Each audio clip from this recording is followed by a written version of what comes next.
Not more than 5 days after she had dispatched an urgent missive to her brother, the Most Honourable the Marquis of Alverstoke, requesting him to visit her at his earliest convenience, the widowed Lady Buxted was relieved to learn from her youngest daughter that Uncle Vernon had just driven up to the house, wearing a coat with dozens of capes, and looking as fine as fivepence. "In a smart new curricle too, Mamma, and everything prime about him," declared Miss Kitty, flattening her nose against the window pane in her effort to squint down into the street. "He is the most tremendous swell, isn't he, Mamma?" Lady Buxted responded in repressive accents, desiring her not to use expressions unbefitting a lady of quality, and dismissing her to the schoolroom. Lady Buxted was not one of her brother's admirers, and the intelligence that he had driven himself to Grosvenor Place in his coracle did nothing to advance him in her good graces. It was a fine spring morning, but a sharp wind was blowing, and no one who knew him could suppose that the Marquis would keep his high-bred horses waiting for more than a few minutes.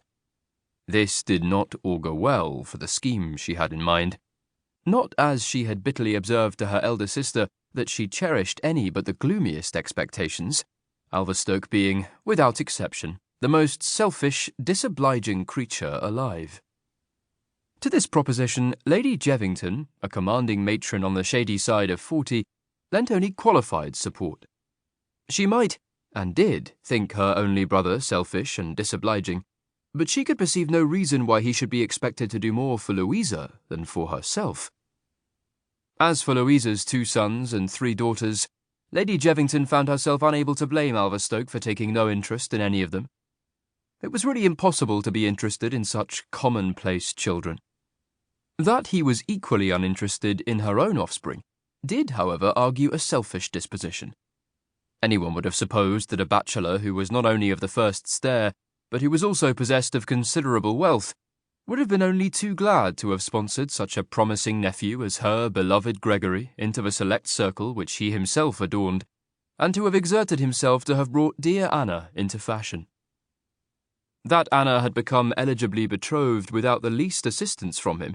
in no way mitigated her ladyship's resentment, and although she admitted the justice of her unfashionable lord's reminder that she disapproved of the frippery set to which Alverstoke belonged, and had frequently expressed the hope that Gregory would never allow himself to be drawn into it, she still could not forgive Alverstoke for having made no attempt to do so. She said that she wouldn't have cared a rush if she had not good reason to suppose that Alverstoke had not only purchased a cornetcy in the Life Guards for his young cousin and heir, but made a handsome allowance into the bargain, to which Lord Jevington replied that as he was very well able to provide for his son, who in any event had no claim whatsoever upon his uncle, he could only give Alverstoke credit for having enough good sense to refrain from making an offer of monetary assistance, which would have been deeply resented by the Honourable Gregory Sandridge's parents. This was perfectly true,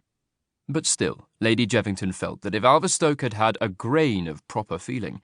he would not have singled out for his favour a mere cousin instead of his eldest nephew. She also felt that in a better organised state of society, his eldest sister's son, rather than a removed cousin, would have been his heir. Without wishing to see Gregory so unfairly elevated, Lady Buxted was in general agreement with her sister, both ladies being united in contempt of Mr. Endymion Dawntree, whom they stigmatised as a perfect block. But whether their enmity towards this blameless young man arose from their dislike of his widowed mamma, or from his handsome countenance and magnificent physique, which cast both Gregory Sandridge and young Lord Buxted into the shade, was a question no one cared to ask. Whatever might have been the reason, his 2 elder sisters were convinced that no unworthier heir to Alverstoke's dignities than Endymion could have been found, and neither had spared any pains to introduce to her brother's notice all the prettiest and most eligible damsels who were fired off year after year into the ton. But Alverstoke's besetting sin was a tendency to become rapidly bored. It had vanquished his sisters, for although neither of them could suppose, reviewing the numerous dazzling barques of frailty who had lived under his protection, that he was impervious to feminine charms, neither was so mutton-headed as to indulge optimism very far when he seemed to be developing a tendre for some diamond of birth, beauty, and fortune thrust under his nose by one or other of his sisters.